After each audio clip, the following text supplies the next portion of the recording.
어제 또 일시적으로 과부하가 걸려서 주민등록 등본도 발급을 못 받고 이런 일이 일어났습니다. 지금 주무장관이 행안부 장관인데요. 행안부 장관이 나라에 없습니다. 윤석열 대통령 따라서 영국에 갔는데 왜 갔느냐? 무슨 MOU를 체결하러 간다는 거예요.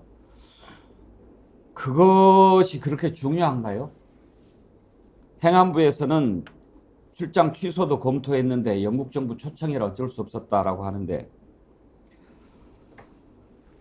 전혜영 교수님 뭐가 우선입니까 지금?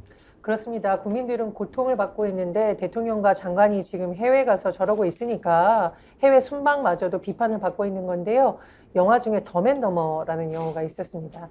이 덤앤더머라는 영화는 사람들에게 웃음이라도 주는데 윤석열 대통령과 이상민 장관은 웃음을 주는 게 아니라 한숨이 나오게 만들고 있습니다. 윤석열 대통령 카카오 사태 때 뭐라고 했어요? 전쟁 중에 이런 사태 일어났으면 어떻게 할 뻔했냐고 이렇게 질타하더니 어떻게 지금 사태에 대해서는 제대로 책임지고 규명해서 철저히 수사해라 이런 말 안 하시네요. 오히려 주무부처 장관인 이상민 장관이 영국에 출장 오는 것은 대통령의 허락 없이는 불가능하겠죠. 사실상 대통령이 오라고 한 게 아니냐 이렇게 추측이 나오고 있다. 덤앤더머의 첫 번째 덤은 누군지 국민 여러분 충분히 추측하실 수 있겠고요. 두 번째, 이상민 행안부 장관. 이번에 영국 가서 양해각서 체결하는 내용이 디지털 협력이더라고요. 저는 정말 깜짝 놀랐는데 우리나라의 디지털 정부의 핵심인 행정망이 마비돼서 아직까지 원인 규명도 안 됐고 22일 날 또 마비됐었습니다. 이 상황에서 주무부처 장관이 원인 규명도 제대로 안 됐는데 해외로 나가서 영국 정부와 디지털 협력한다는 것 자체가 국제사회 조롱거리 아닙니까? 이렇게 무능한 정부를 바라보고 있는 국민들 정말 화가 나고요. 이상민 장관 지금이라도 대통령 경질을 해야 됩니다. 왜 무슨 일만 있으면 하위직 공무원들은 그렇게 철저하게 수사하고 잔인하게 잘라내면서 본인과 친분이 있는 사람들에 대해서는 이렇게 관대한지 정말 국민들도 화가 나고 보고 있는 공무원들도 화가 난다고 봅니다. 김두수 대표님 부끄럽지도 않을까요? 지난번에 행정전산망 마비 사태 초유의 사태가 일어났을 때 장관이 없었어요. 어디 갔나 했더니 포르투갈, 미국 여기에 가 있었는데 뭐하러 갔냐? 디지털 정부 홍보하러 갔다는 거예요. 네.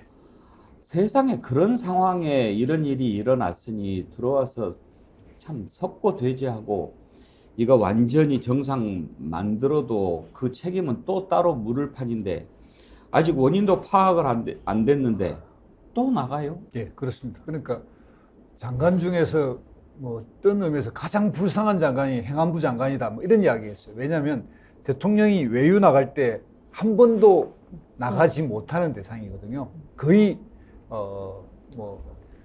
그 전 일정에 끼지를 못해서 외국 구경 한번 못하는 장관이 이렇게 돼 있어서 그게 이제 기본적으로 뭐냐면 책임져야 될 자리가 확실하거든요. 그러니까 이번의 경우에도 보면 이 전산망이 확실하게 안정화되고 원인을 밝힐 때까지 내가 이게 책임지겠다 이런 자세로 해도 국민들이 아이고 이 뭐랄까 조금은 그래 조금은 그래 하네 이런 이야기 할 건데 이거는 뭐 하긴 이제 효자동 동사무소 가고 나서 다음날 바로 영국 가버리는데 영국이 국빈 방문도요. 말하자면 국빈이 우리 막 대단한 것 같지만 영국 국왕이 초청하는 형식을 받는 거고요.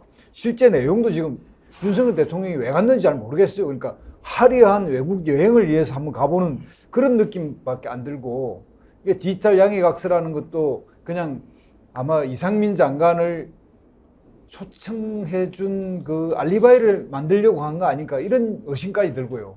문제는 또 부산 백스포에서 이 부분에 디지털망에 관한 박람회를 한다는 거 아니겠습니까? 지금 이렇게 국가 창피스러운 일이 당해 있는 상태에서 거기에 대한민국 전자정부가 유엔이 인정한 과거 정부에서는 1위인데 지금 윤석열 정부에서 이걸 다 망치고 있는데 망치고 있는 당사자들은 외국에 나가 있으니 얼마나 답답합니까?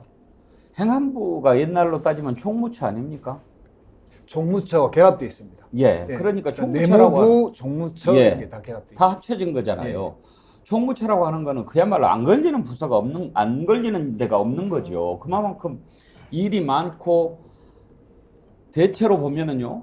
그 부처가 관장하는 일들이 있는데 어느 부처에도 속하지 않은 일이 생길 때는 총무처로 갔어요, 옛날에. 그 정도로 행안부가 바쁜 자리고 모든 것에 책임을 져야 되는 자리니까 아까 김두수 대표 말씀하신 대로 참 불쌍한 장관이다라고 할 정도인데, 아니 어떻게 이 장관이라고 하는 자리에 대한 인식이, 대통령도 그래요. 김정은 행정관 이번에 당초 명단에 들어있다고 칩시다. 그래도 이런 상황이면 대통령이 야 이번에 행안부 장관은 안 되겠네 뭐 그렇게 한다든지, 아니면 행안부 장관이 이번에는 저는 가면 안 될 것 같습니다, 그렇게 해야 이게 정상적인 나라 아닙니까? 이게 검사 판사 출신이 되다 보니까 아무런 인식이 없어서 그런지 나 이번에 가면 안 될 것 같은데요, 야 이 자식아 네가 고치냐? 가 괜찮아 이랬을까요? 1년 6개월 지켜보셨잖아요. 바랄 걸 바라셔야죠. 제가 볼 때는.